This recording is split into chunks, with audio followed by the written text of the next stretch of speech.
Welcome back to the stream, everybody. This is going to be a great one.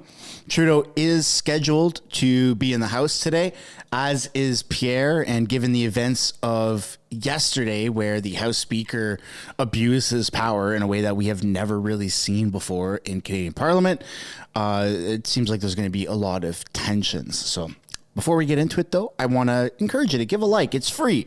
It helps fight climate change, from what I hear. And check to see if you're subscribed, because this is my second or third channel, House of Canada. I might look familiar if you're tuning in from Mistersunshinebaby. And yeah, I'll stop talking. A bill reform. Let's watch the stream. C-48, which will help keep repeat violent offenders behind bars. I've had numerous discussions with the police chief, the mayor, and colleagues across all levels of government, and I'm happy to see this bill being supported by colleagues in this very chamber. And that's not all, Madam Speaker. We have provided $120 million to the province of Ontario to help combat guns and gangs, strengthen border security with over $500 million to CBSA, which will help contraband into this country, institute a national freeze on handguns, which means handguns can no longer be purchased, transferred, or imported into Canada. Madam Speaker, I remain focused on working with all levels of government to ensure families can live and prosper in a safe environment. Thank you. The Honourable Member for Saint-Hyacinthe-Bagot. Madam Speaker, the wonderful city of Saint-Hyacinthe is turning 275, and I will have the honour of presenting in my office this afternoon to Mayor André Beauregard a commemorative plaque to mark this happy anniversary. Its first mayor was Louis-Joseph Papineau's nephew, Louis-Antoine Dessaulles. In the 19th century, it was home to one of the most active sections of the Parti Patriote. At the beginning of the 20th century, it was an important and dynamic industrial hub. Today, as an agri-food technological hub, it feeds Quebec like no other, with farms, processors, and research centres. Saint-Hyacinthe is also home to North America's only French-language Faculty of Veterinary Medicine, as well as the Quebec Institute of Agri-Food Technology. It has always been a vibrant city for journalism, culture, and sport. It has been the home of many of Quebec's most important historical figures. One thing is certain, it has not finished weaving the fabric of our history. Happy 275th to our city, to my city, Saint-Hyacinthe.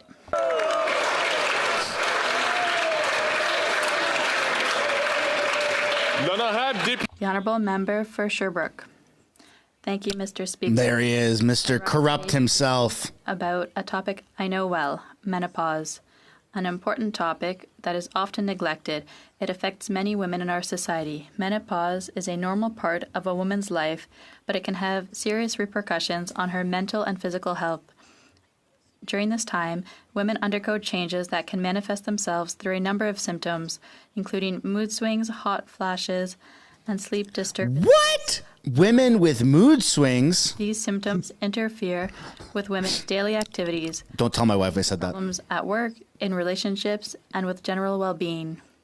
It's essential that we offer women support and raise awareness in society by improving knowledge and encouraging open and honest dialogue about menopause. Mr. Speaker, women work hard. We need to support them through this new chapter in their lives and ensure that they continue to prosper within our society. The Honourable Member for Simcoe Grey. Mr. Speaker, after 8 long years, many Canadians have reached their breaking point. Seniors struggle to buy healthy food and to heat their homes. Middle-class families are using credit cards just to make ends meet. And our youth, well, they have given up of the dream of ever owning their own home. The inflation. Get in the doghouse. Policies of this Yeah, I might be sleeping on the couch after that one. Small businesses in my community. They have gutted people's lives, and yet this government still doesn't have a plan to balance the budget. In fact, Mr. Speaker, Liberals will tell you things have never been better. But Canadians know the Prime Minister is not worth the cost. Fortunately, hope is on its way. Conservatives have a common-sense plan to axe the carbon tax, lower costs, balance the budget, and give people hope once again. It's time to get Canada back on track.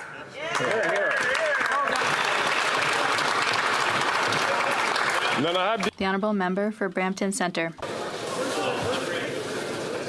Mr. Speaker, since its first recorded presence in the 1860s, the Muslim community in Canada has grown. Welcome, everyone. Just a quick reminder, October is Hit that like button on the stream. Islamic History Month. It's free. It shows support. I know it's stupid. I know you hear me say it all the time, Muslim has made but it does help the stream. in the arts, sports, academics, literature, sciences, and Trudeau might freeze your bank account if you don't hit it. I'm just saying. History Month is a time to learn about Islamic history in Canada and about the past and ongoing challenges and barriers that Muslim Canadians face. This month, Canadians should explore the Oh, someone brought their kid to the house. traditions with mosque tours, delicious food, and refreshments while learning about Islam by attending open houses throughout October. This month is a time to continue working towards a compassionate, inclusive, and safer Canada for everyone. Happy Canadian Islamic History Month. Very good, Pierre. Then I have Député de The Honourable Member for Milton. Thanks, Mr. Speaker. I often wear running shoes around the Hill, and today is no different. But today I'm sporting my kicks with Participaction for their Sneak It In campaign. Everyone I can't stand this guy, man. important for our physical and mental and social well-being, but for He got into the DMs with someone access some of those and told him to F off that our government is supporting organizations like last year Participaction or the year to before. motivate all Canadians to find ways to be more physically This active. is a slimy little liberal. Physical activity, a part Oh, of hey. the day, and a part of the Fits right in. cultural trademark.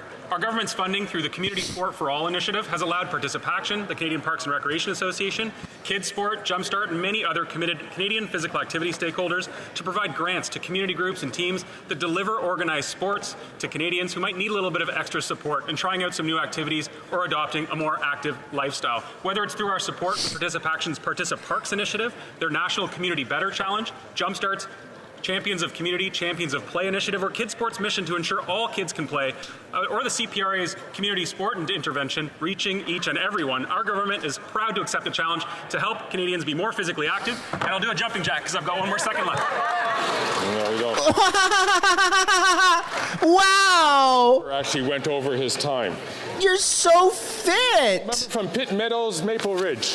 Mr. Speaker, after 8 long years of this Prime Minister, people are struggling. Tyler bought a home. Sorry. years ago, and since then his mortgage has That shot was up. probably quite loud. My intrusive thoughts took over. He says he can no longer afford it, gonna have to sell it and downgrade to make his life livable. Then there's Candace, who's also seen her payments double. She can no longer afford new clothes for her kids and has to take her kids out of sports in order to make ends meet. Shafi is a welder at Seaspan Shipyards. His mortgage is $7,528. He told me he has no freedom because he's forced to work 7 days a week, 10-hour shifts. He can't give his body a rest because he'll lose his home. This Liberal NDP's government's out-of-control spending, Yeah, for real. spiraling interest rates. Tyler, Candace, Shafi are the ones suffering from their incompetency. Canadians can't afford this Prime Minister. No, we cannot. The Honourable Member from Labrador. Mr. Speaker, October is Breast Cancer Awareness Month, an opportunity to raise awareness about the impact of breast cancer, celebrate the progress made against the disease, and support those who are impacted by it. Every year, nearly 28,000 Canadians are diagnosed with breast cancer, and thousands more are living with this disease. Breast cancer is most commonly diagnosed cancer amongst Canadian women. Mr. Speaker, I am so fortunate to be a 2-time survivor of breast cancer. First diagnosed at the age of 42, I know the importance for Canadian women to have the opportunity to be tested at the age of 40 and not have to wait until 50. I have advocated for the age reduction in Canada many times over the years, and I'm so pleased that this past June, the Government of Canada announced up to $500,000 in additional funding for the Canadian Task Force so we can update the breast cancer screening guidelines in Canada. I encourage all women to get regular mammography testing. It can save your life. All right, get your bingo cards ready. We got AAA credit rating. We have crypto. We have leader in the G7. Melville. Speaker, after What years else? of this tired NDP Liberal government, ideology matters more than helping Canadians with the crippling cost of living. Thankfully, some Liberals are beginning to By the way, join ranks of I this posted a poll for anyone listening and not that will see watching. Canadians pay I posted a poll in the comment The section. member for Avalon has warned his It's all anonymous. I can't see who voted for what. expensive I know like finances is a very touchy subject, but it's about the cost of living per month. colleagues don't care. Under 2,000, 2 to 4,000, or over 4,000. Dismiss the concerns of struggling Canadians and double down on the carbon tax as a tool to force change in consumer behavior. Let me be clear on the bingo card. Don't get it. The people of Newfoundland and I wouldn't say Mr. Speaker's on the bingo card because that's how they have to address the House Speaker. more than their fair share to control carbon emissions in a way that this government just doesn't comprehend. Let me be very clear, and let me be clear. That's true. That's true. Only a common sense conservative government will axe the tax and bring home lower prices for all Canadians.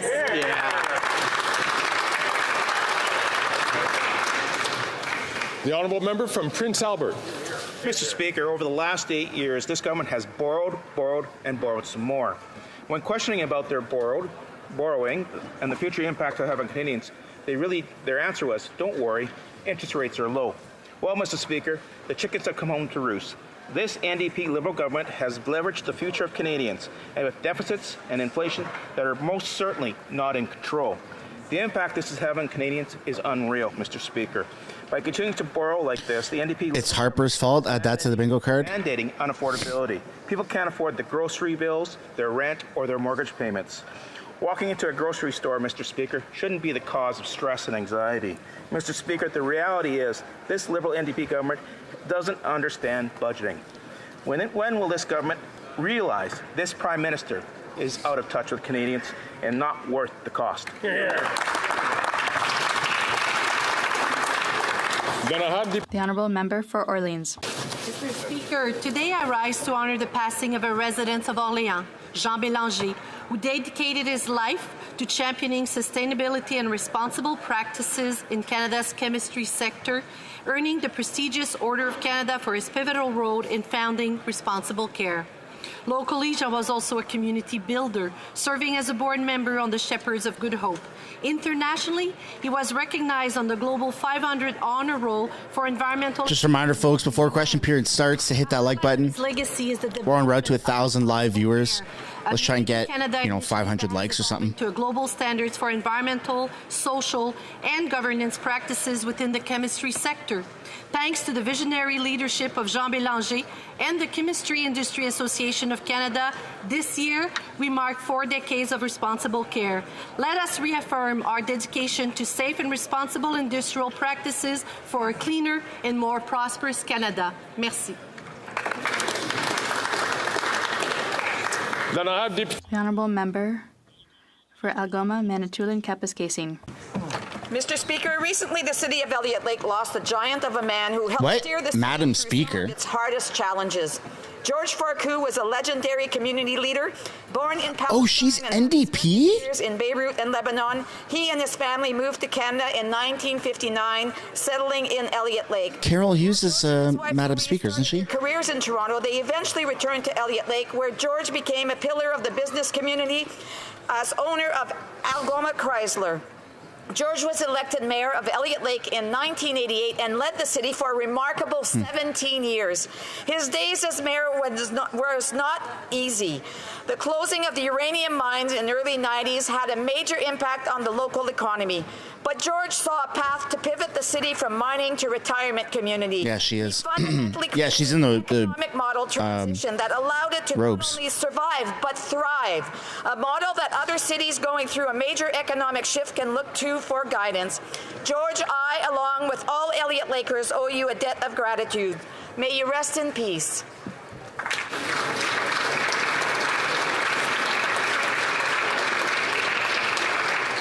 The Honourable Member for Shefford. Mr. Speaker, yesterday the majority of parliamentarians in this House voted in favour of the principle of Bill C-319. This bill aims to put an end to the creation of 2 classes of seniors for old age security benefits. All those aged 65 and over need more help from the federal government as they face soaring inflation and their purchasing power is greatly affected. It's impossible to overstate the incredible contribution of seniors to the development of Canada and Quebec. At a time when they need support from the federal government, dividing seniors into two classes, those we help and those we abandon, shows a deplorable lack of recognition and compassion. The battle for C-319 is not yet won, but a first step has been taken. If the government listens to the work ahead, it will hear seniors. It will hear their grievances. It will hear their cries for help. And perhaps it will hear reason. That is our hope. We're moving in the right direction, and all that's left is for the Liberals to follow. Thank you.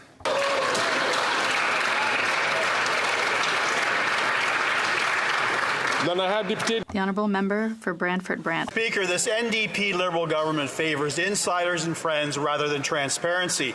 The current international trade minister helped her friend receive government contracts with no...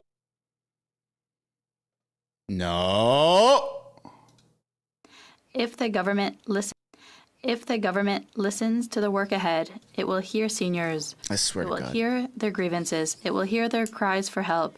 And perhaps it will hear reason. That is our hope.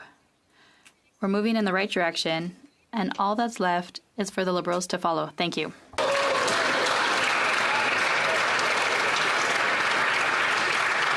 The Honourable Member for Brantford-Brant. Speaker, this NDP Liberal government favours insiders and friends rather than transparency. The current international trade minister helped her friend receive government contracts with no oversight.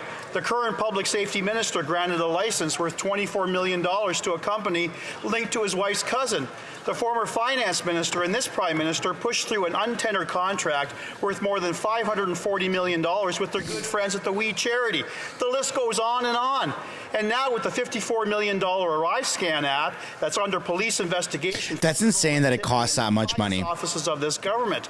After 8 years of this prime minister, corruption has reached outrageous levels.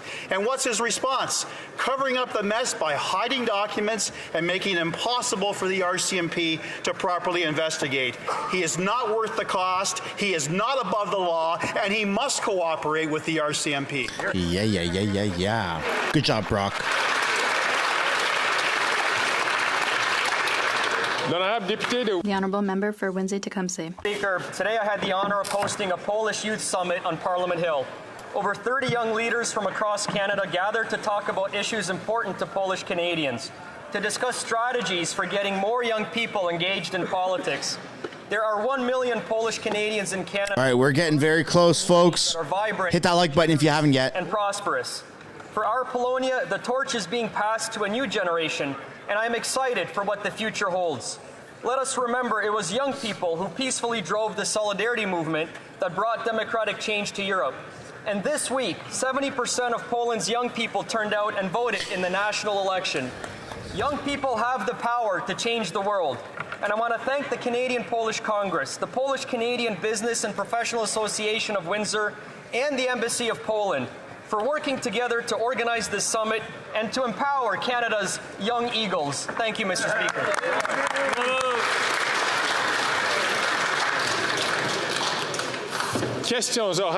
Oral questions. I don't like how he says it. I'm used to Anthony Rhoda saying it. Mr. Speaker, after 8 years of this Prime Minister, he's not worth the cost of housing, which doubled since he took power. The middle class in Ontario, a couple sold their house to buy a castle in France, a 6,000-foot castle on 37 acres. They said they couldn't sell that castle to buy a house in Ontario. Why is it more expensive to be a member of the middle class in Canada than an aristocrat in France? That's true. The Honourable Minister. I thank the Leader of the Opposition for his question. There's one thing the Leader of the Opposition can do. Just one to help Canadians. It's to vote for our Affordability Act. We want to reform competitiveness, but we want to get rid of GST for building new housing. For once, finally, will the opposition vote for Canadians? Yes or no? The Honourable Leader of the Opposition. Bring the heat, Pierre. After 8 years, this Prime Minister isn't worth the cost, and another law isn't going to change that. Yesterday, Conservatives raised a question with the Minister of the Environment. We asked if, yes or no, the department had warned this government that its so-called regulations on fossil fuels was going to disproportionately increase costs for people with lower incomes. And the answer is yes. The Bloc wants to increase this regulatory tax. Will this government finally overturn this tax so that Canadians can buy food and housing? The Honourable Minister. Thank you, Mr. Oh, Harry Pot smoker. Remind the opposition leader that in their campaign platform for 2021, they proposed setting up a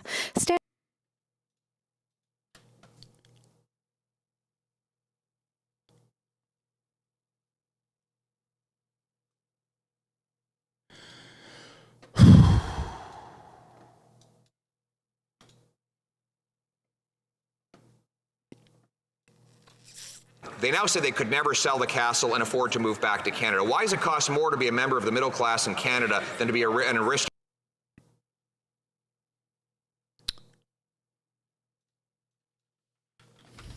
I'm going to lose my shit.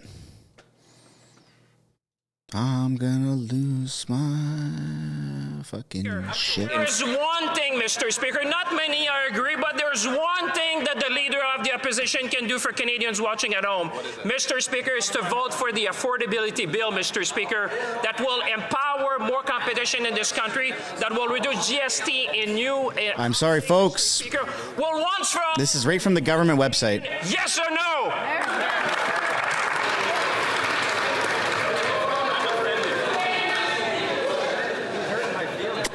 Yeah. Mark. Here's what we're going to do. Policies. The Honourable Leader of the Opposition. None of the bills are affordable after 8 years of this government. I asked, why is it that you can buy a castle in France for a lower cost than a middle-class home in Ontario? And his response was basically, let them eat cake, Mr. Speaker. The fact is people can't even afford bread after 8 years of inflationary policies. Will they reverse their inflationary deficits and reverse their tax hikes so Canadians eat, heat, and house themselves? Folks, been doing this for years. Never had this many issues on Parle-vous. Thank you, Mr. Speaker. Again, the Leader of the Opposition refuses to explain to Canadians why he won't support legislation that is going to make housing more affordable, that's going to build more rental units for Canadians, that's going to make groceries more affordable. Mr. Speaker, it has been clear that for the past 8 years that they've been in opposition, they haven't done anything to support Canadians. What we do know is that they've constantly voted against measures that support Canadians, like childcare, like the Canada Child Benefit, and like this legislation that they have an opportunity to do the right thing and to vote for Canadians. Thank you, Mr. Speaker. She looks like she's ready for Oktoberfest. The Honourable Leader of the Opposition. They've been promising for 8 years that their bills would lower the cost, but since that time, housing costs have doubled. They promised their carbon tax would make people better off. Then they brought in a second carbon tax. And we asked the government's own officials at committee yesterday if their analysis showed that the cost would rise for energy and that these costs would be borne disproportionately by the poor and middle class, and that government official confirmed that yes. Why is this government taxing the people who can least afford it? Will they admit that after 8 years they're simply not worth the cost? Yeah. W's in the chat for Pierre. That's for sure. Merci, Monsieur le Président. Thank you, Mr. Speaker. According to a study that came out 2 days ago, in Canada, 60% of small and medium-sized business across the country have been affected by extreme weather event this year alone. 44% of them say that it has a direct hit on their revenue. What's the response from the Conservative Party? Let's make pollution free again. Let's have more climate change. Let's have more air pollution and water pollution. I think Canadians can take any of the proposition that the Conservative Party of Canada has for them, Mr. Speaker. Bravo. The Honourable Member for La Prairie. This is day 13 of the war between Israel and Hamas. Humanitarian needs are more acute than ever. The United States pledged $100 million in humanitarian aid. Canada pledged too little. But even more important than money, Canada pledged too little. The civilians who desperately need it. As we speak, only 20 trucks have permission to enter Gaza. According to the United Nations, at least 100 are needed per day. We're far from that goal. Has the Prime Minister spoken to Israel and Egypt to ask for better access to provide humanitarian aid? The Honourable Minister of Global Affairs. In fact, the Prime Minister spoke with the Israeli President and the Egyptian President. We have constantly asked for access to provide humanitarian aid to Gaza. Gaza is one of the most difficult places to live right now on the planet. It's important to get aid into Gaza. We're going to continue to engage with different countries in the region for that to get done. Monsieur le Président, il y a une chose que le Canada peut faire.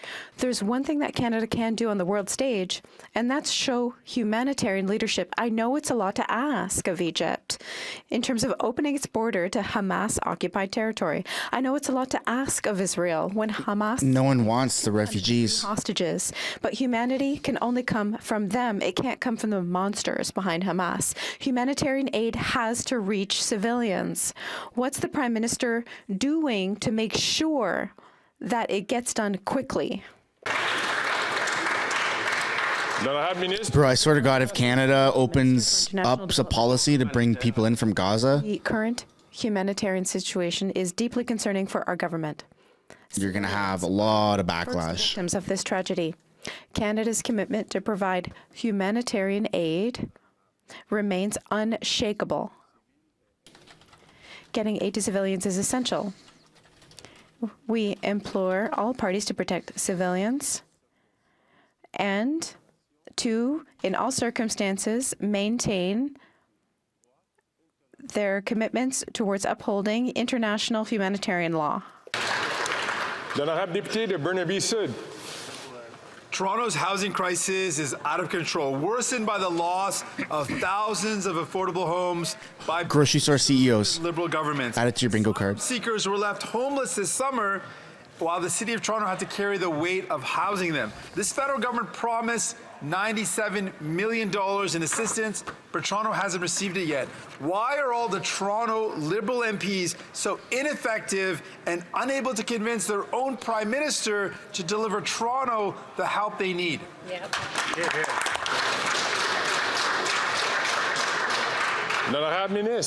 Thank you, Mr. Speaker, and I've had the opportunity to speak to Mayor Chow to address the interim needs, obviously, with winter coming, to make sure people have a roof over their heads. It's work we need to do with the Ontario government, with the City of Toronto, with the GTA generally, because we know that asylum seekers are being spread out into all those areas, and they need to have a roof over their head for winter. But clearly, what we need to see from the City of Toronto is the actual receipts. We've asked Mayor Chow for the receipts. We're glad to pay for those receipts once we receive them. Thank you. L'honorable député de Burnaby-Sud. The honourable member for Burnaby South. To try that answer on someone who has to live on the streets. That's right. Yeah. L'histoire de Jeannette Chasson. Jeannette Chasson, 76 years old, evicted, forced to find a smaller apartment, less well adapted and more expensive. That's unacceptable. That's the result of the Conservatives and Liberals who have failed to get more affordable housing available. What does this government have to say to the thousands of people like her? The Honourable Minister. There's a little chihuahua. Colleague for his question. One thing he could do to help Canadians, one thing, and that's a vote for the Affordability Act. Why? Because not only will that change how competition runs in the country, it will remove GST for new housing builds. I implore the opposition, all members of this House, to vote in favour of Canadians, because Canadians really need it. Honestly, he's a better speaker than Trudeau. To Calgary, Forest Lawn. After 8 long years of this Liberal NDP government doubling the national debt, doubling mortgage and rental costs, Canadians could also see a 40% increase in their monthly mortgage costs. This Prime Minister is not worth the cost. 85% of variable rate mortgage holders believe they are worse off. Liberal inflation, fueled by Liberal deficits, made the most rapid interest rate hikes ever. And now Canada's most at risk in the G7 for a mortgage default crisis. Yeah. Prime Minister rein his inflationary spending in so interest rates can come down and Canadians can keep a roof over their heads.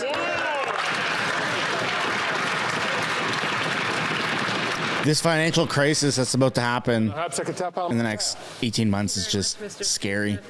As you know, Mr. Speaker, Canada has the lowest deficit among all G7 countries. Canada has been reaffirmed as AAA credit rating. Bingo, bingo! Our fiscal frame is bingo. But, Mr. Speaker, we continue to support Canadians, and the Conservatives continue to call for cuts.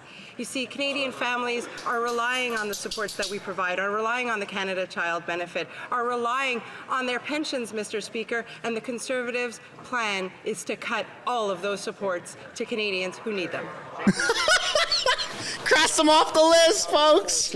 Responsible. This finance minister can't even drive responsibly, and they want us to believe that she's fiscally responsible. Woo!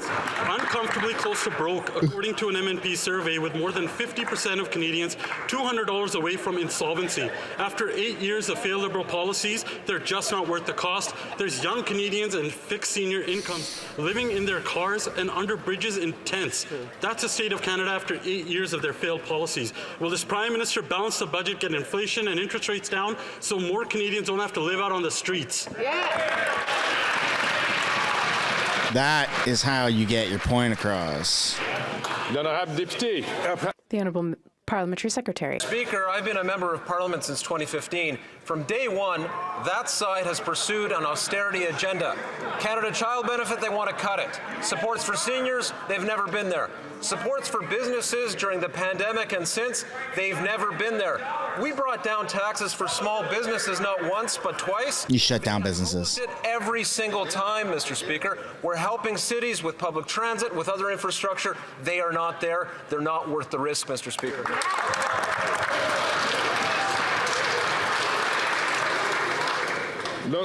Député de Kelowna Lake Country. Mr. Speaker, a survey released this morning by financial firm Edward Jones Canada said Canadians are stuck in a chaotic whirlwind of personal financial stress. The poll clearly shows that Canadians are preoccupied with just getting through the day, and that the idea of paying debt feels like a distant dream. Wow. It found 88% of Canadians saying their personal financial situation is affecting their well-being.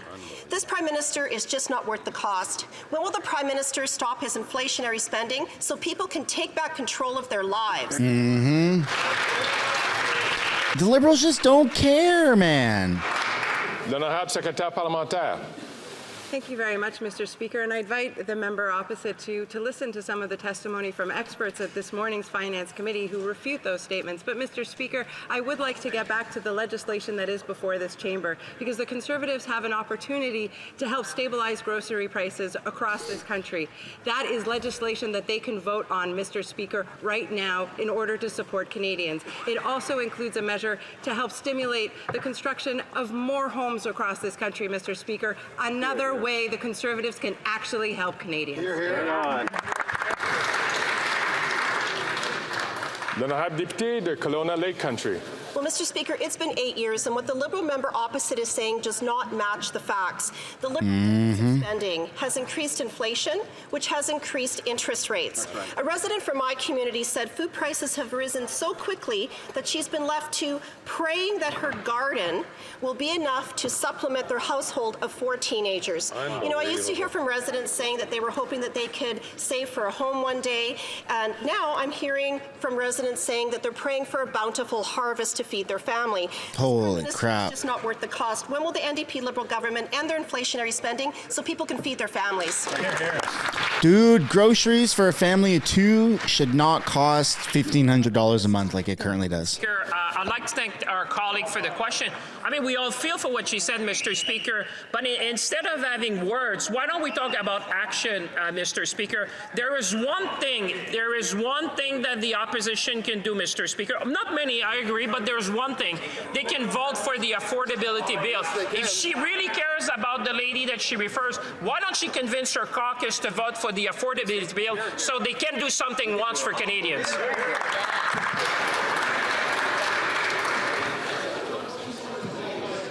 The honourable member for Mégantic-L'Érable. After 8 years of inflationary Liberal deficits, cost of living is going up everywhere, but it's worse in Quebec. Nearly 5% inflation. That's the highest in Canada. Everything costs more. Interest rates going up. Young people are losing their dreams of owning a home. And the Bloc Québécois isn't helping either. They want to radically increase the carbon tax. It's expensive to vote for the Bloc. Will the Liberal government admit that it's time to stop taxing Canadians and Quebecers more?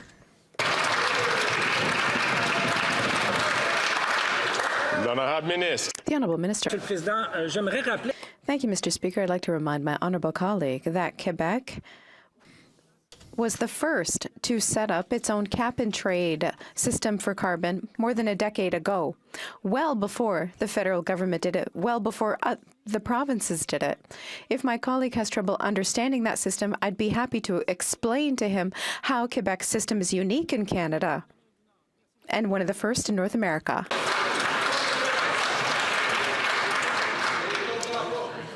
You can't see it because my camera's blocking it, but Andrew Scheer's just staring at the libs. He's pissed. They understand that when they go to the grocery store and they pay 23% more for food than 3 years ago, they know, they understand, they see that the carbon tax has a direct impact on how that food is transported, how it's produced. They see the effect of the Liberal Bloc tax that they want to increase when it's time for them to pay for food at the grocery store. More and more Quebecers are going to food banks, and they are middle-class Quebecers.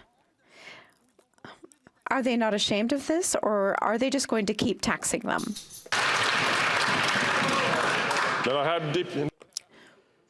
The Honourable Minister. Mr. Speaker, I thank my colleague from Mégantic-L'Érable for the question. But for all the people in Mégantic-L'Érable watching us now, there's one thing their representative can do. It's to convince Conservative MPs to vote for the Affordability Act. And why? Because we're going to change competition. We're going to give more power to the Competition Bureau. We're going to focus on practices that don't help consumers. I want him to do his job and convince his colleagues to vote for this once and for all. The Honourable Member for Joliette. Yesterday, the government voted against a simple request, which was a plan to come back to balance books. We're not asking for the moon. We're not asking to cut services to balance the books. We're just asking for a plan. Everyone knows the start of the saying from Émile de Girardin, to govern is to plan ahead. But he added that not planning ahead puts you on the road to ruin. The Liberals are running fast, like gazelles. All we want is a plan. Is that really too much to ask? The Honourable Parliamentary Secretary. Thank you, Mr. Speaker. I would like to thank my colleague from the Bloc Québécois who sits on the Finance Committee for his work on that committee. I would answer that our deficit is the lowest among G7 countries. There you go. AAA credit rating? 0.7% of our GDP is involved in that debt. It's very low. Our fall economic update is coming. The Minister of Finance will reveal everything to Canadians at that time. The Honourable Member from Mirabel. Not only do they not have a plan for the future, but new ministers don't have any mandate letters. Ministers appointed in July don't have their letters, and months later, they still don't know how to orient their work. There's talk about a new minister for the Treasury Board, the one who holds the purse strings, and she still doesn't have a mandate letter. Public services, defense, transport, justice, official languages, the list goes on. When is the Prime Minister going to give them their mandates? The Honourable Minister. I would like to thank my honourable colleague for his question. The mandate letters have not changed for the new ministers. So all the ministers know exactly what they need to do. And those letters are public. Thank you. The Honourable Member for Lac-Saint-Jean. Mr. Speaker, there's a human cost to governing on autopilot. The Auditor General confirmed that more than half of immigrant applications for permanent residence are being processed late. For refugees, there's almost a 3-year wait. It can even stretch out to 4 years for spousal sponsorships. The federal government, in the meantime, is raising its immigration thresholds, even though it's unable to serve the people it's supposed to be welcoming now. These are people. Will the federal government stop treating immigrants like numbers?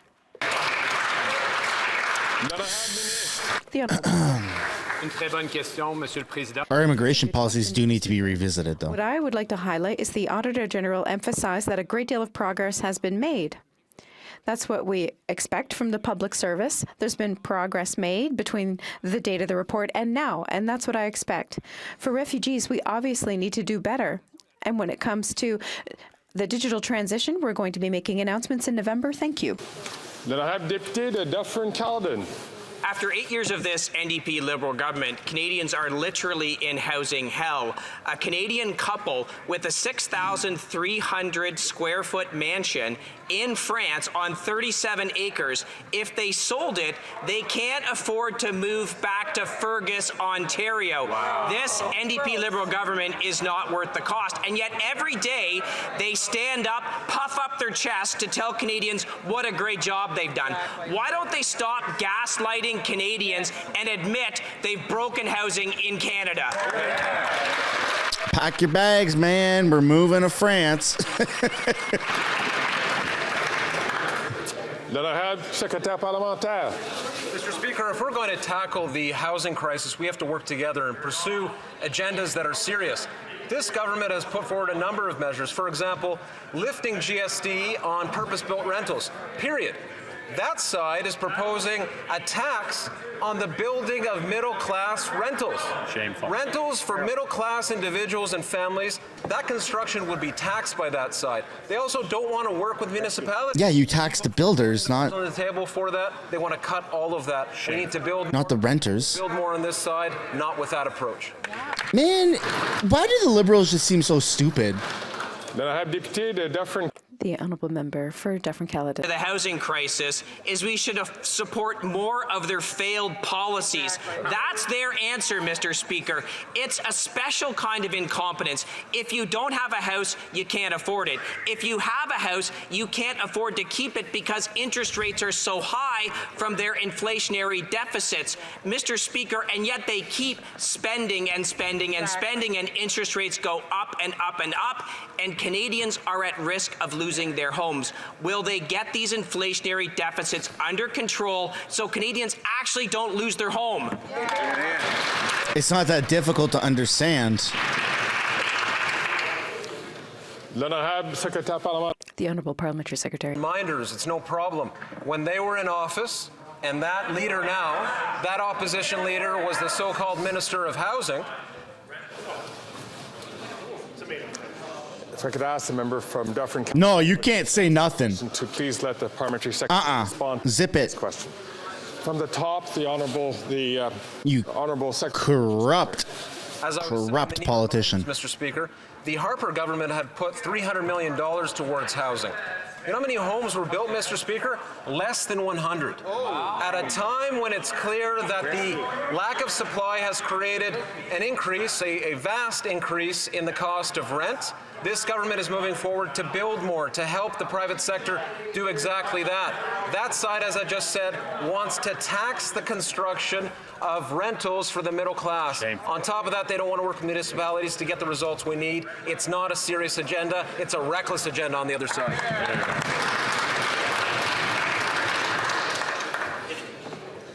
The honourable member from King Vaughan.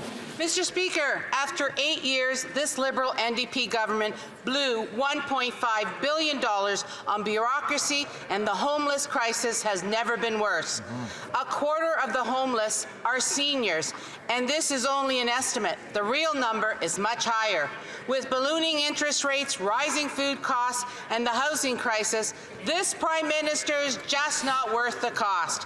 When will this Prime Minister start caring about monetary policies so seniors that built our country are not left out on the street?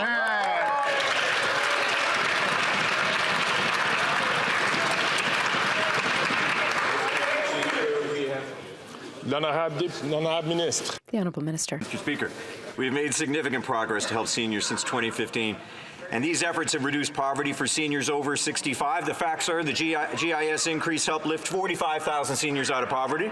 Restoring the age of retirement back to 65 prevented 100,000 seniors from falling into severe poverty, against the wishes of the other side, I should say. And these benefits are automatically adjusted to keep up with the cost of living, and they will never go down. Thank you, Mr. Speaker.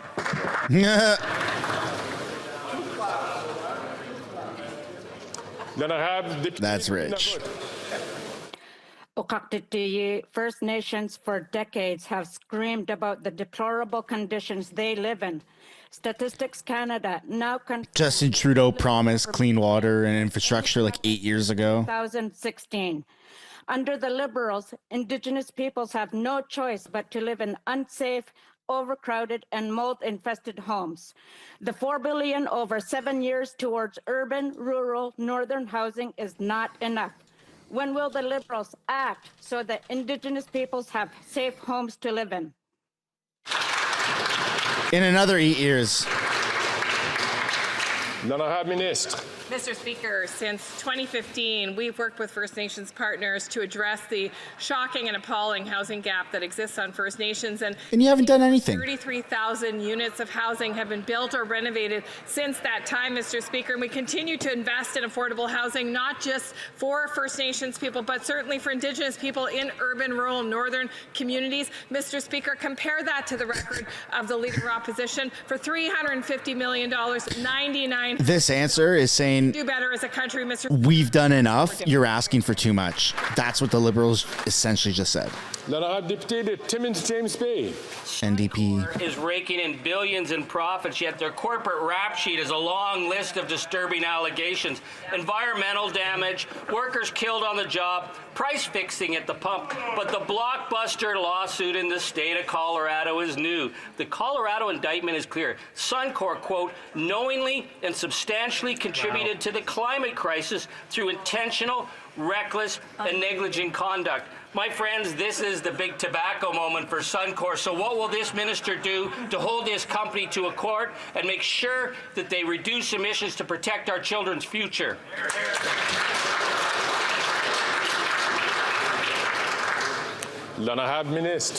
Thank you, Mr. Speaker, and I share the concern of my honourable colleague. The leader of an important company like Suncor should be working with us to help fight climate change in a time where we're seeing record oh my God, man. floodings all around the world, including in this country, record forest fires, record hurricanes. Dude, what does that have to do with Suncor? The plate. We know it won't be the Conservative Party, but we're counting on all the leaders in this country, except the Conservative Party, to work with us to ensure that Canada does its fair share when it comes to fighting climate change. Thank you, Mr. Speaker. Taxes will change the weather.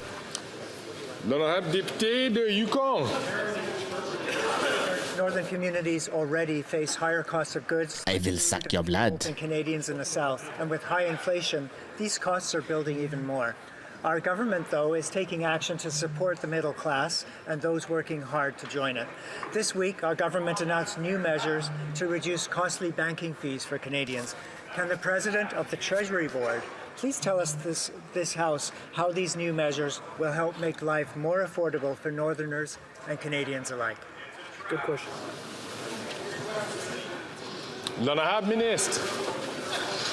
Mr. Speaker, unlike the Conservatives, we are taking a responsible and balanced approach to fiscal management. Just this You're not doing shit. new measures to ensure Canadians are treated fairly by their banks. These measures include protecting Canadians from rising mortgage payments, enhancing low-cost banking options, lowering non-sufficient fund NSF fees, ensuring that Canadians have an impartial advocate when they have complaints against their banks. Mr. Speaker, today and every day is a great day to fight for Canadians, and that's exactly what we're going to do. Dare I say prove it? Reminder, everyone, drop a like on the stream if you haven't yet. It'd be much appreciated. Helps fight climate change. This is the real way of fighting climate change. Not through taxes, but through liking these YouTube videos. Then I have Député de Foothills. It's this simple. Higher taxes on farmers, on truckers, on processors means... Oh, we like John. He's good. Canadians. Canadian farmers will pay close to $1 billion in carbon taxes alone by 2030. After 8 years of this NDP Liberal government, this Prime Minister isn't worth the cost. But Conservatives are bringing forward common sense solution. Legislation that will exempt the carbon tax from on-farm fuels like natural gas and propane. But the Liberals are trying to kill this bill at the Senate, despite all party support here in the House and in the Senate. Why is this Prime Minister fighting so hard to make sure that food and farming remains unaffordable? Good question.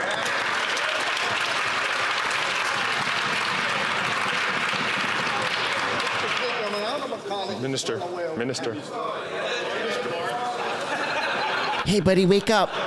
It's time. Wake up, buddy. Remind all members that until they're recognized by the chair, that the microphones won't go on. The Honourable Minister. Ooh, he's power tripping again. Thank you very much, Mr. Speaker. And I appreciate my honourable colleague's question, but I think he fully understands that the climate, farmers fully depend on what happens in the climate. When in Prince Edward Island we had a Hurricane Fiona, it blew warehouses down, it blew dairy barns down, it killed cattle. In Western Canada, which my honourable colleague is from, straw is worth $300 a bale. In the prairies, it burnt and they had floods. Quite simply, Mr. Speaker, if we do not deal with the climate, we will not ever do anything about the price of food or be able to help. He's pulling a Joe Biden. It's the climate issue in this country. He fucking forgot where he was. Oh, you can't make this up. Then I have Député de Foothills. Well, ironically, the Liberals set aside $300 million to ACOA to deal with Fiona for farmers, but not a single dime has gone out the door. But all supported this legislation. Even the Greens understand how important farming is. Wow. Even the stupid Green Party understands. Rates and inflationary costs, and now not one but two carbon taxes. This Prime Minister is simply not worth the cost. The Prime Minister is fanning the flames of inflation with yet another carbon tax on Canadian farmers. Right. Why will this Prime Minister not respect the will of this House and axe his farm-killing carbon tax? Yeah.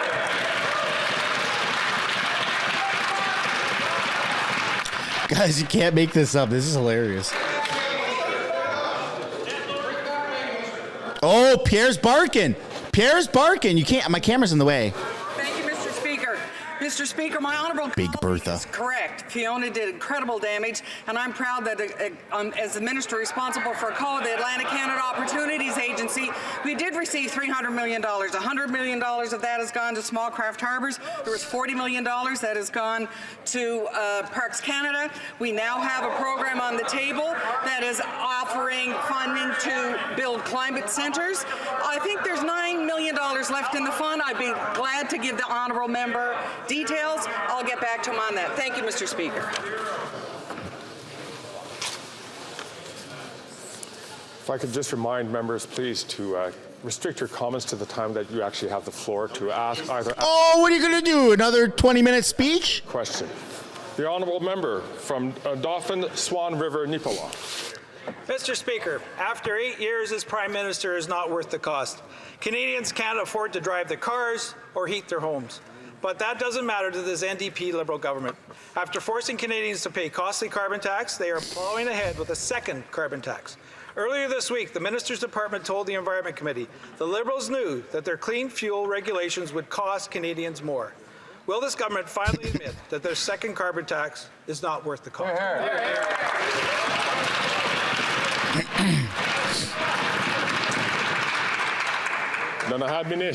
Thank you, Mr. Speaker. Jill lives in the riding of the member of Regina-Capel. She recently shared that she gets more money back than she pays out, and it helps her. All right, you climate terrorists, tell us what's going on. Pricing rebate to go away. Why would Conservative Party of Canada cut this program from Jill, Mr. Speaker?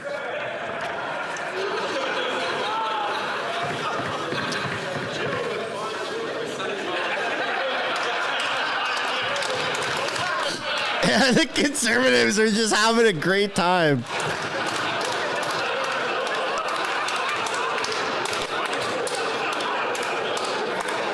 I got FOMO here, folks. I got FOMO. I love to just party with the Conservatives. They seem so chill.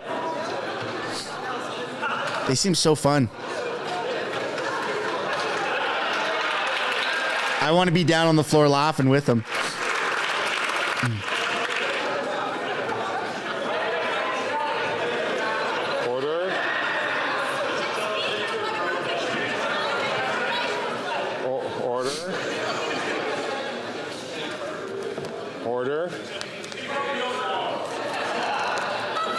Certainly, we'd all love to get letters.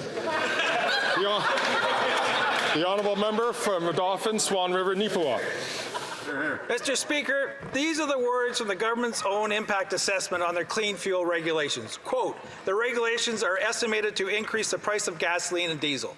Quote, low-income households may be disproportionately affected by regulations. Quote, rural Canadians may have limited opportunity to reduce their fuel consumption in response to higher fuel prices. Why did the government ignore their own advice and plow ahead with a second carbon tax?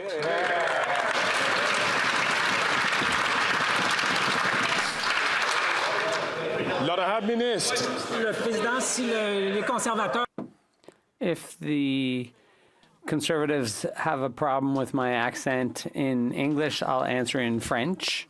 A professor wrote that he had just received his rebate, and this year he'll get $720, so that's over $13 a week. Bob says he's getting more money back thanks to this rebate, and he's calling on us and the Conservative Party to keep this rebate alive.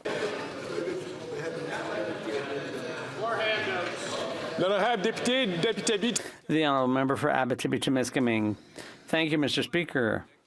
Finally, Canada's making a name for itself on the international stage.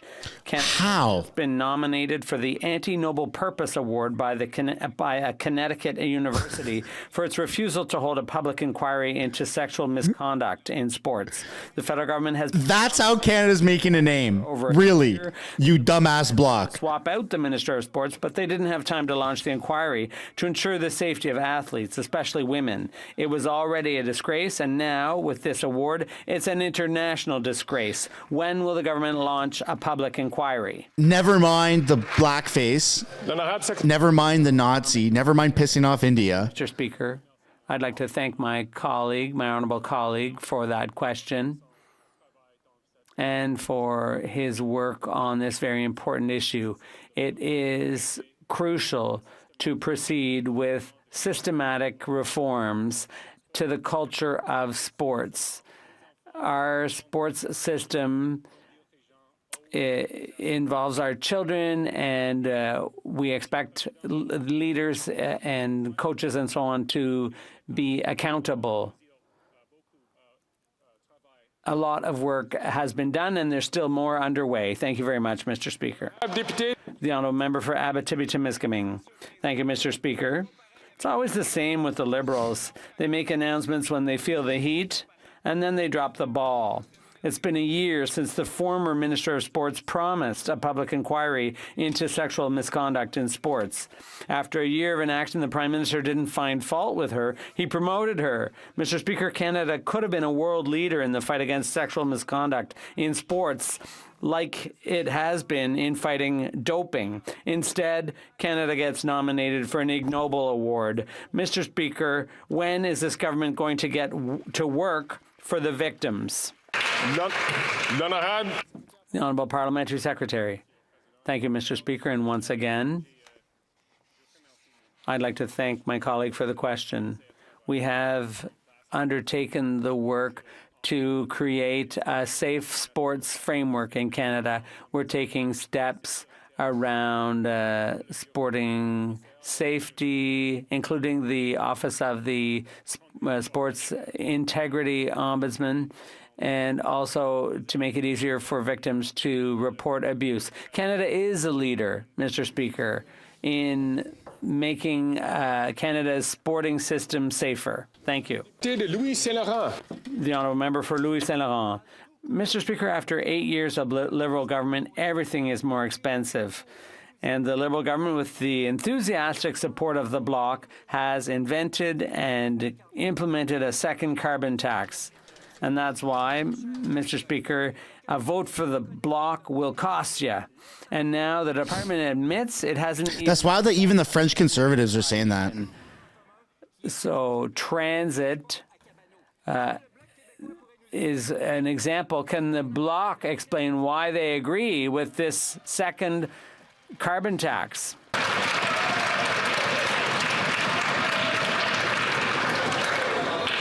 The Honourable Minister.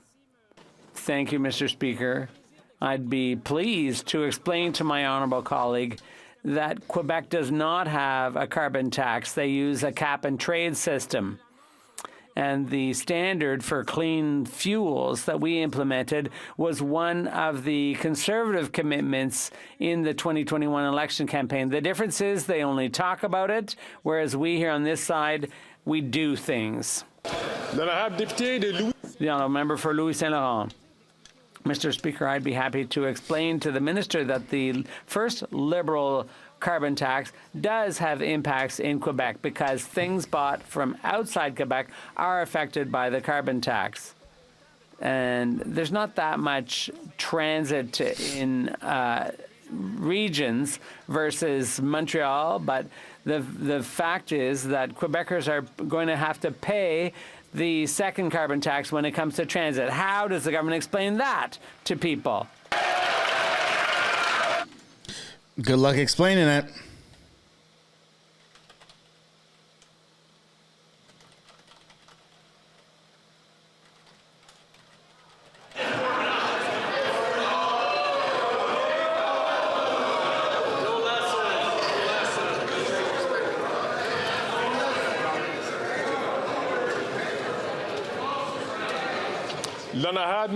The Honourable Minister. Mr. Speaker, I have a lot of respect for my honourable colleague from Louis Saint Laurent and for all the viewers from that riding. But the people in La Tuque expect one thing. They expect the member for Louis Saint Laurent to be, they know that he's a reasonable man, that he speaks on behalf of the Conservative caucus. He's an influential man. So I'm sure that he will convince his colleagues once and for all to vote for Canadians and to support our affordability legislation. That's the best way to help Canadians.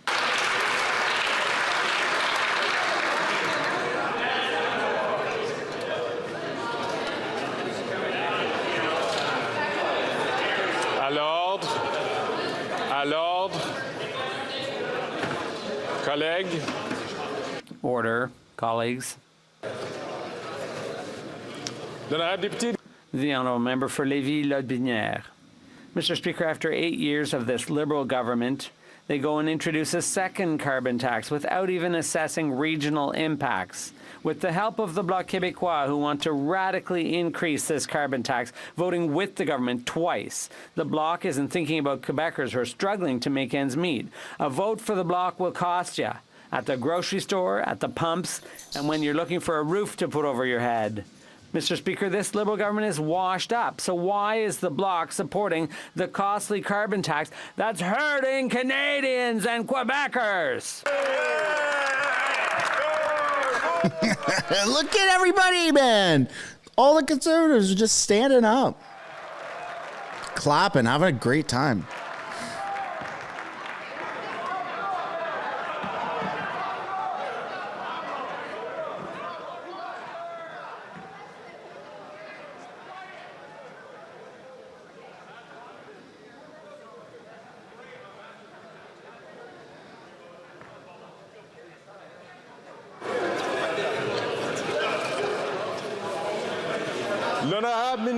The Honourable Minister.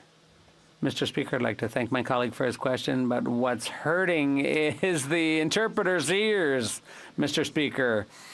What he doesn't understand is that Canadians watching us in Lévis and other places, people are watching and they're wondering, will the Conservatives for once in their lives, vote in favor of Canadians and helping them out with affordability? Because on this side of the House, it's clear. Will they, for once in their lives, vote for Canadians, yes or no? Buddy, most Canadians think that the Liberals are just a bunch of dumbheads. So, Liberals do not have public opinion at all.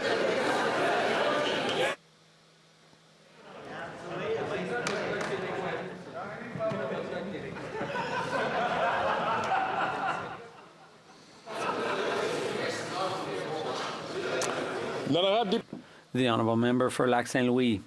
Mr. Speaker, as we all know, Canada is in the midst of a housing crisis and our government is hard at work to resolve it.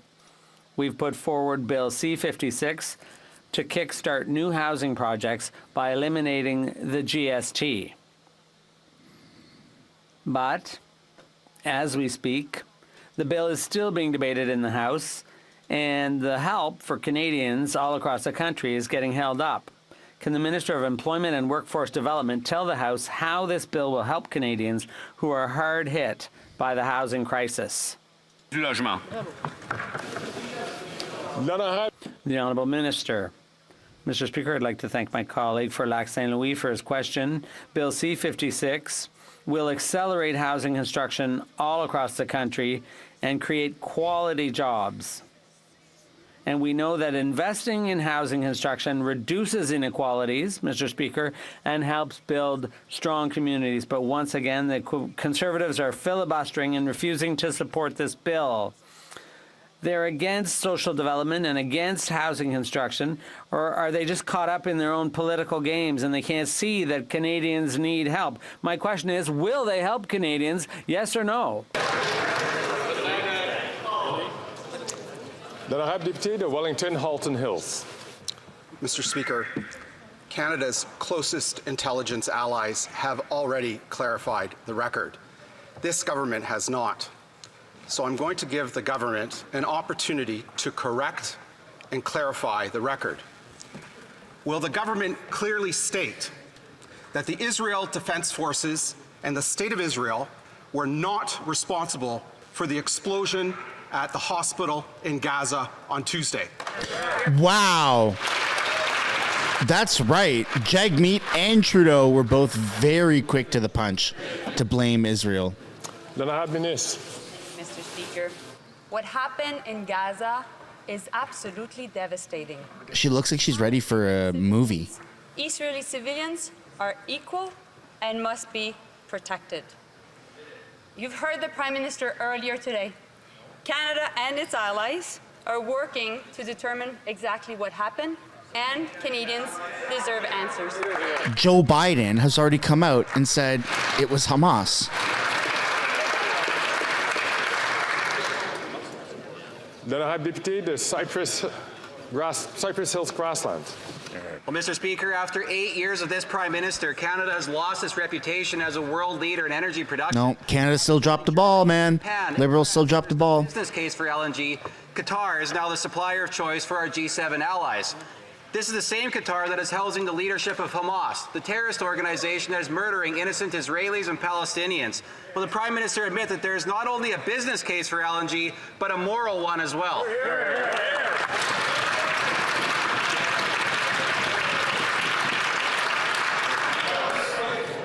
L'honorable secrétaire parlementaire.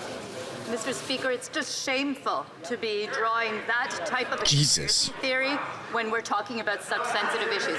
But let's talk about how we are actually supporting our allies, because the facts are important. We're actually working with all of our allies in providing nuclear technologies. We are there to support our allies when they come looking to us for support. And I would ask the member opposite, if he cares so much about clean energy, why did he vote against I think some things can go the creation unsaid. of offshore wind in our Atlantic provinces that creates good-paying jobs and clean energy? Good job.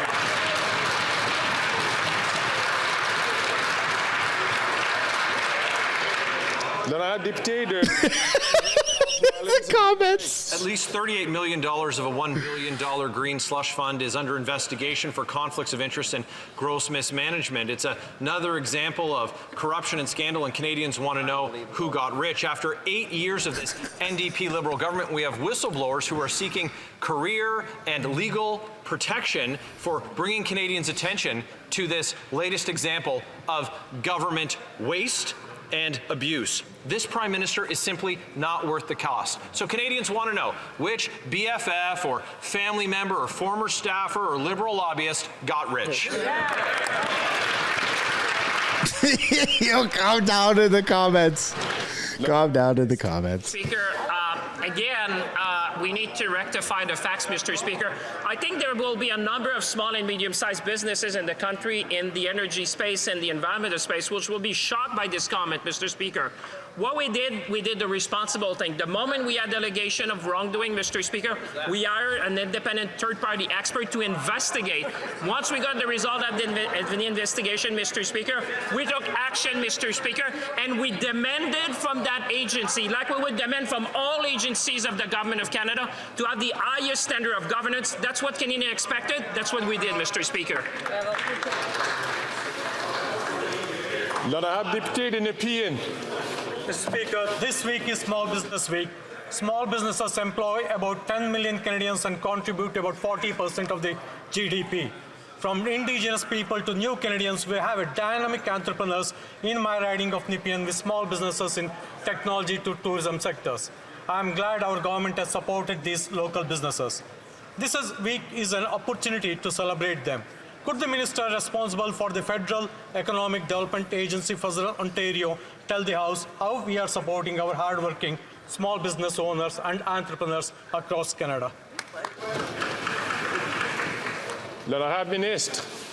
Thank you, Mr. Speaker. Small businesses are the heart of Canadian communities, and our government is delighted to support small businesses like Madoaki Farm, which I had the pleasure of visiting with the member from Nepean. They offer a unique Indigenous experience and a marketplace for local Indigenous entrepreneurs. Our government is going to continue to support entrepreneurs and small business owners so they can reach their potential and develop new possibilities for Canadians. Thank you to all our small businesses across Canada for your commitment, for your dedication and hard work. Happy Small Business Week. L'honorable député de Skeena-Bulkley Valley. Mr. Speaker, on Tuesday, several water main breaks saw torrents of water pouring down the streets of Prince Rupert and flooding people's homes. Now there's a citywide boil water advisory, and this isn't the first time. Last December, the city had to declare a state of emergency due to its failing water infrastructure. So this is a port city, Mr. Speaker, that is critical to Canada's supply chain and our economy. Will the minister stand and speak directly to the people of Prince Rupert and assure them that timely federal help is on its way?